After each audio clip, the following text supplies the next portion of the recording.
So let's start our chapter, A Busy Month. This chapter regarding the birds, ये birds के ऊपर depend ये birds के ऊपर है चैप्टर, ठीक है। बिजी मंथ, तो उनके लिए ये बिजी मंथ कैसे होते हैं, लेट्स सी। यहाँ पे एक लेटर है, लेटर लिखा हुआ है। तो लेटर कैसे लिखते हैं इसके ऊपर से हमें पता भी चल जाएगा ये चैप्टर के हिसाब से, ठीक है। राइट हैंड साइड में ऊपर देखो, लिखा हुआ है बाल मंदिर, भावनगर, 13 अप्रैल 1936। ये 1936 को लिखा गया लेटर है। Dear children, it is 3 o'clock in the afternoon. There are no clouds in the sky, the sun is burning hot. यानी ये दोपहर के 3 बजे हुए हैं और आसमान में बिल्कुल भी क्लाउड्स नहीं है। The sun is burning hot, बहुत ज़्यादा धूप है। द स्पैरोज, बिकॉज ये अप्रैल मंथ है तो obviously burning hot, sun is burning hot ही होगा। Okay, the sparrows, doves and sunbirds have started working in pairs as they prepare to make their nest. Some of the birds have already made their nest. In some of the nest, the eggs have hatched. The parent birds are busy feeding the chicks with different kinds of insects and other things. In our courtyard also, there is a baby dove. There is another egg in the nest, but it has not hatched yet. यानी sparrow, doves और sunbirds जो है वो अपने काम में लगे हुए हैं, ठीक है। जोड़ी, आई मीन पेयर्स में अपने काम पे लगे हैं। तो वो क्या कर रहे हैं, they prepare to make their nest. वो अपना नेस्ट बनाने में बहुत बिजी हो गए हैं। कुछ बर्ड्स जो है वो जिन्होंने ऑलरेडी नेस्ट बना दिया है, एंड कुछ बर्ड्स जो है इन सम ऑफ द नेस्ट, और ये जो बने हुए ऑलरेडी नेस्ट बने हुए जो है, उन कुछ कुछ नेस्ट में एग्स जो है वो हैच किए हुए हैं, यानी उसके एग्स जो है वो क्रैक हो गए हैं, ठीक है। एंड कुछ जो पेरेंट्स बर्ड जो है वो बिजी है उनको फीडिंग करने में। ऑलरेडी नेस्ट में से, ऑलरेडी एग्स में से जो चिक्स है वो बाहर आ गए हैं और उन्हें पेरेंट्स जो है वो फीडिंग करने में बिजी है, ठीक है, with different kinds of insects and other things. तो अलग अलग टाइप के इंसेक्ट्स या फिर और अदर थिंग्स जो है वो उनके बच्चों को खिलाने में बिजी है। और इन अवर कोर्टयार्ड ऑल्सो, मीन्स हमारे आंगन में भी एक छोटा सा बेबी डव है, ठीक है। There is another egg in the nest but it has not hatch yet. एक बेबी डव भी है और एक दूसरा एग भी है जो उनके नेस्ट में है, जो कि अभी तक के टूटा सॉरी क्रैक हुआ नहीं है। मीन उसमें से बेबी चिक्स जो है वो बाहर आया नहीं है।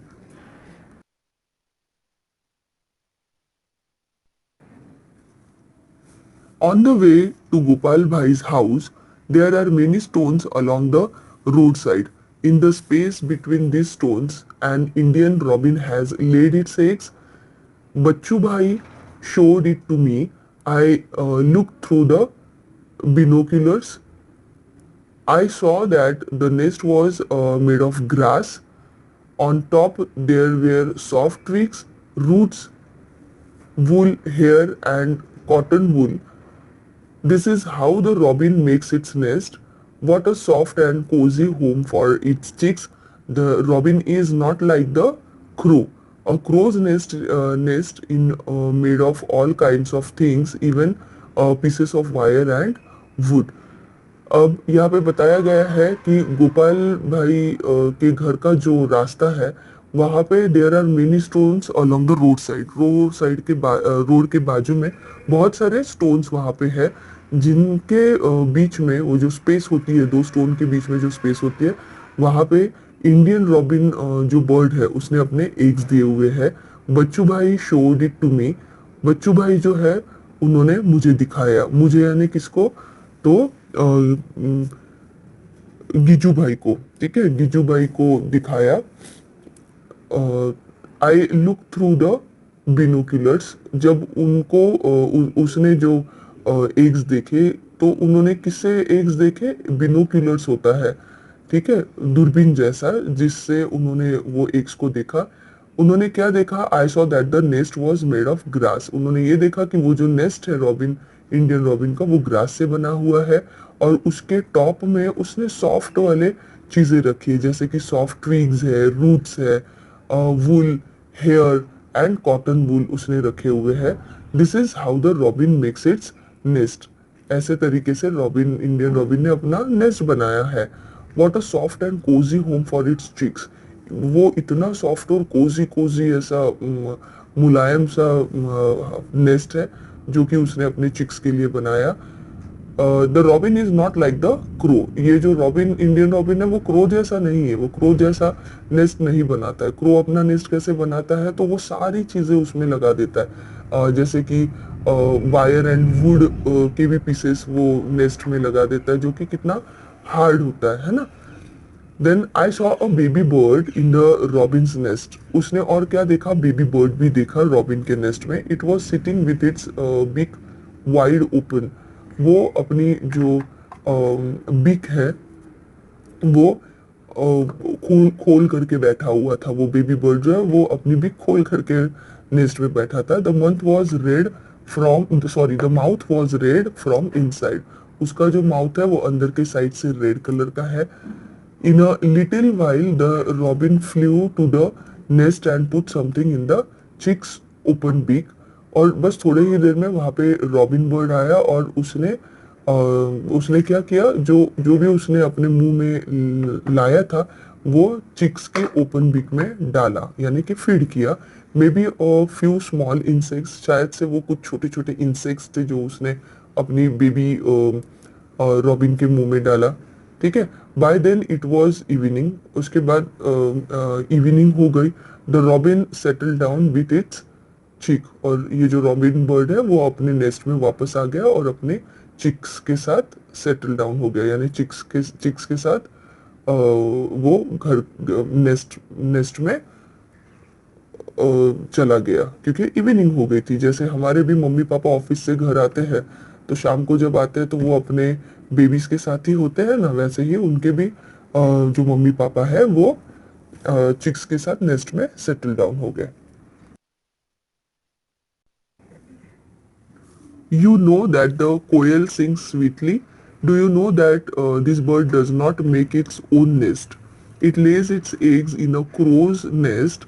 The crow hatches them along with its own eggs.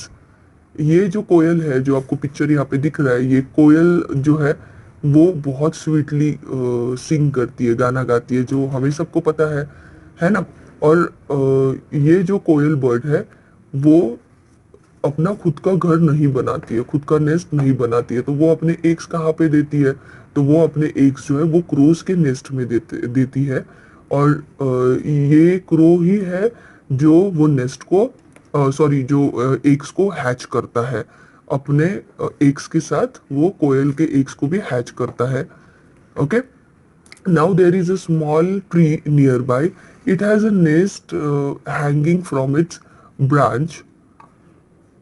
Birds are so wonderfully different.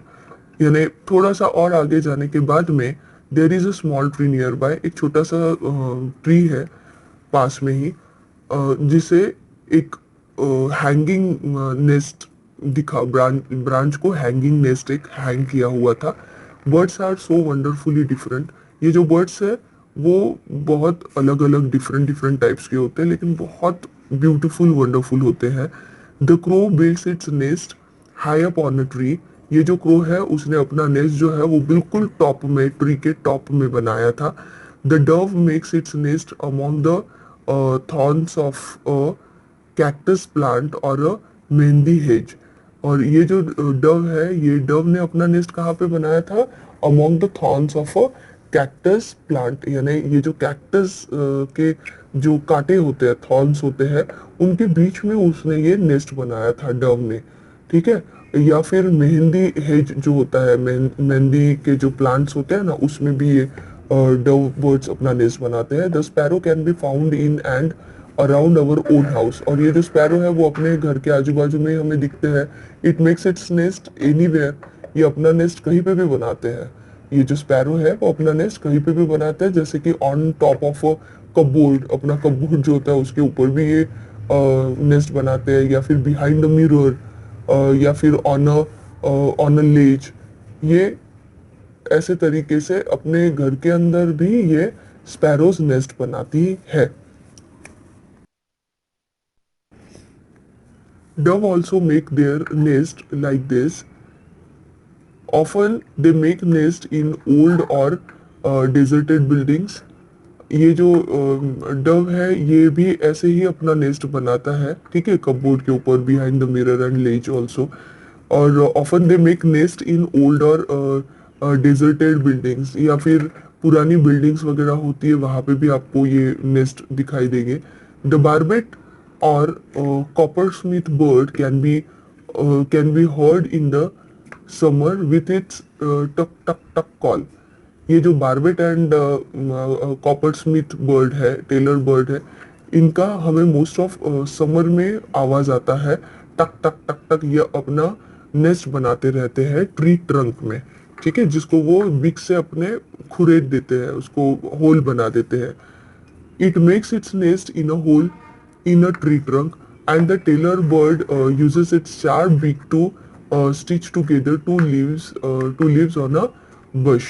और ये जो टेलर बर्ड है, ये टेलर बर्ड और क्या करता है, टेलर बर्ड अपना खुद का नेस्ट जो है वो दो लीव्स को लेके उसको अपनी बीक से स्टिच करता है, ठीक है।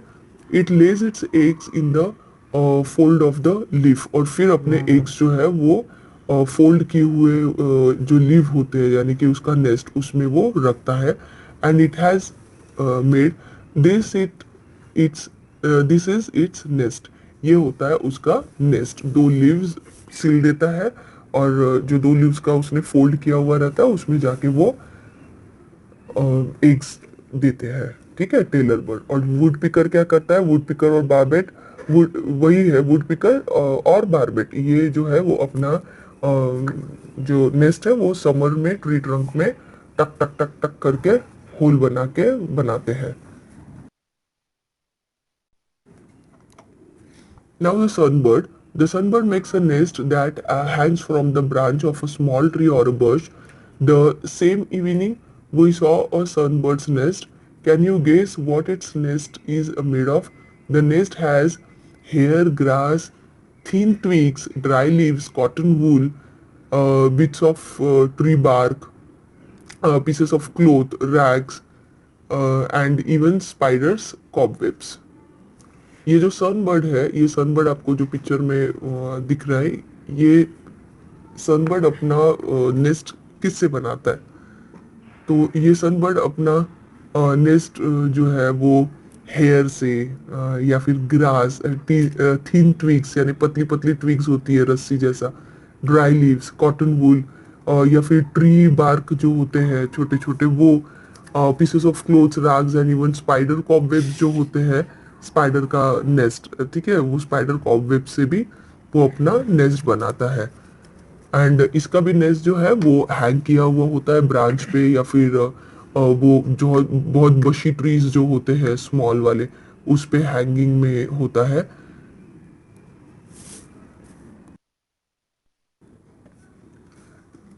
When I look through the binoculars, I could see a chick in the nest. जब उसने बिनोक्यूलर से देखा तो उसे इवन स्मॉल चिक्स भी वो नेस्ट के अंदर दिखे। It was sitting near the small opening in the nest. वो कहाँ पे बैठे थे, जो नेस्ट का ओपनिंग पार्ट है, जो उनका डोर होता है, वहां पे वो बैठे हुए उसे दिखे। उन्हें यानी किसको दिखे, गीजू भाई को। It was waiting for its mother to bring some food. वो अपनी मम्मी की राह देख रहे थे, क्योंकि उन्हें भूख लगी थी, तो कुछ खाने के लिए मम्मी लाएगी, तो वो वेट कर रहे थे मम्मी का। What else can it do, just eat and sleep. क्या करते होंगे वो छोटे चिक्स, तो वो जस्ट खाते हैं और सोते हैं, दिन भर वो वही करते हैं, ठीक है। तो सी हियर वीवर बर्ड का बर्ड आपको दिख रहा है, जो कि बिल्कुल डोर के पास है नेस्ट के। एंड ऊपर जो है वो उसकी पेरेंट है यानी मदर बर्ड है, मदर वीवर बर्ड है, right. Now do you know about the weaver bird? क्या आपको वीवर बर्ड के बारे में पता है? The male weaver bird makes beautifully woven nest. ये जो बर्ड वीवर बर्ड मेल जो होते हैं वो नेस्ट बनाते हैं, ब्यूटीफुली वोवन नेस्ट जिसे बोलते हैं वो बनाते हैं। The female looks at all the nest and chooses the one.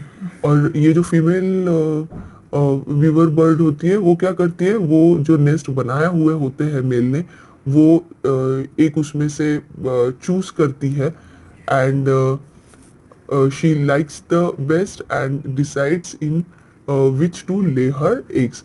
और वो डिसाइड करती है कि हाँ ये नेस्ट मुझे बहुत पसंद आया, तो ही जाके वो नेस्ट में वो अपने एग्स देती है।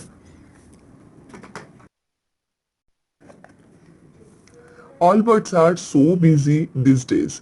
अभी हम लोगों ने मोस्ट ऑफ 5 to 6 बर्ड्स के बारे में यहाँ पे देखा है। तो यहाँ पे बोला गया है कि all birds are so busy this days. इन दिनों में ये जो बर्ड्स हैं वो बहुत बिजी होते हैं। Making a nest and laying the eggs in only the first step, यानी नेस्ट बनाने में और एग्स देने के लिए, ठीक है, ये काफी बिजी होते हैं। It is a difficult task to raise the young ones in the nest which has been made with so much efforts. ये काफ़ी difficult है young ones को nest में रखना या फिर जन्म देना with so much efforts। ये काफ़ी efforts वाला काम है जिसमें काफ़ी efforts लेने पड़ते हैं। Birds have many enemies, क्योंकि बर्ड्स के भी बहुत सारे एनिमीज होते हैं, दुश्मन होते हैं। ह्यूमन बींग्स है एंड अदर एनिमल्स टू, ठीक है, जैसे कि crows and squirrels, cats and rats, all of them wait for a chance to steal the eggs. Many times they even break the nest. ये जो क्रो, स्क्विरल, कैट, रैट, ये सारे जो animals है, बर्ड्स है, ये उनके एनिमीज होते हैं। इवन ह्यूमंस और ये अदर एनिमल्स भी उनके एनिमीज होते हैं, क्योंकि वो वही चांस देखते हैं कि कब मैं ये एग्स को स्टील करूं, कब ये एग्स मैं ले लूं, उठा लूं। और many times they even break the nest. और बहुत बार तो ऐसा होता है कि वो नेस्ट को ही पूरा तोड़ देते हैं, ब्रेक कर देते हैं। To keep oneself safe from danger, to find food, make a nest, hatch the eggs and raise the chicks safely, all these are test for every bird.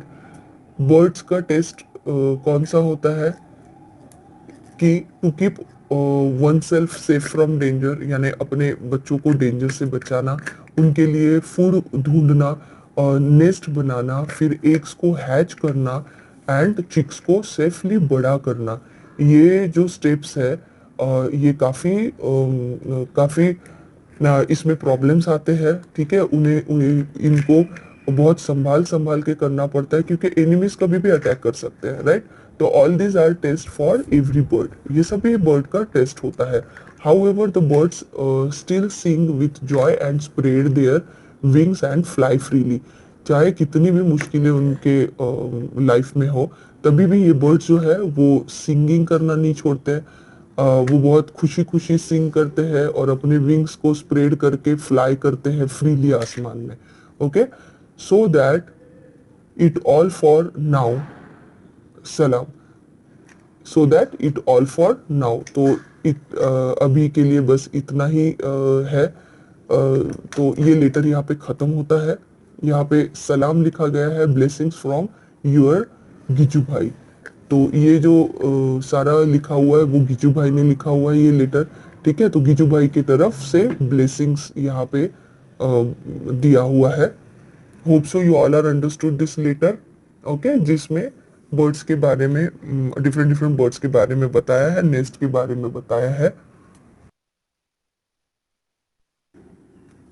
Now here are some questions जो letter लिखा हुआ है गिजू भाई ने, इसके ऊपर कुछ questions है।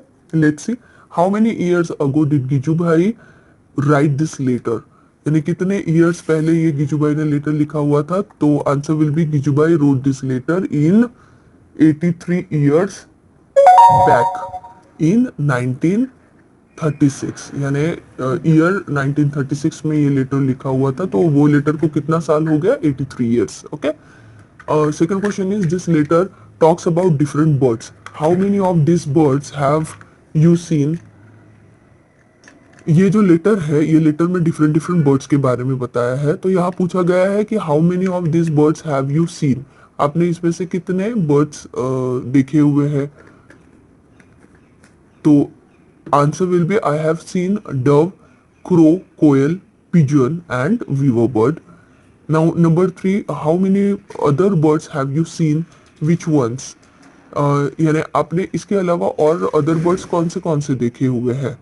तो I have seen several other birds like sparrow, parrot, myna, owl, eagle, peacock, etcetera. Then next question, have you seen a birds nest? Where did you see it?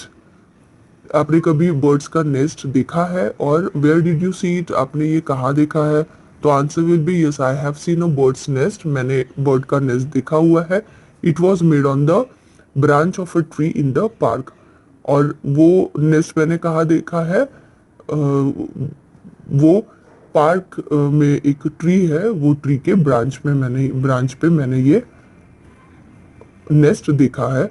Next question is, which is your favorite bird? Can you show your friends in class how it flies and what sound it makes?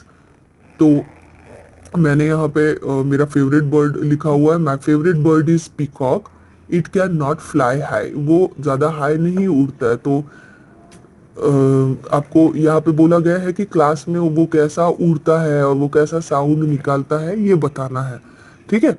Then last question is, which bird is this? यहाँ पे yellow box में लिखा हुआ है कि a crown on the head and coins on the tail, so many shades of blue from top to tail. Clue, it is our national bird. यानी जिसके head पे क्राउन होता है, ऊपर एक क्रेस्ट होता है, ठीक है, क्राउन होता है, और उसके टेल पे कॉइन्स जैसा डिजाइन होता है, और उसके बॉडी पे ब्लू शेड्स, बहुत डिफरेंट डिफरेंट टाइप के ब्लू शेड्स होते हैं फ्रॉम टॉप टू टेल, ऊपर से लेके टेल तक के, नीचे तक के. ठीक है. और क्लू भी दिया हुआ है कि वो हमारा नेशनल बर्ड है. तो which is this bird? Obviously peacock, है ना. Peacock is our national bird. Okay, so here is our chapter 16's part 1 is completed. In next lecture we will see our part 2. So your today's homework is, you have to copy these answers in your textbook. Okay, in your textbook, and read this chapter till page number 124. Okay. Keep watching and do not forget to subscribe our channel, and do not forget to wear a mask and take good care of your health.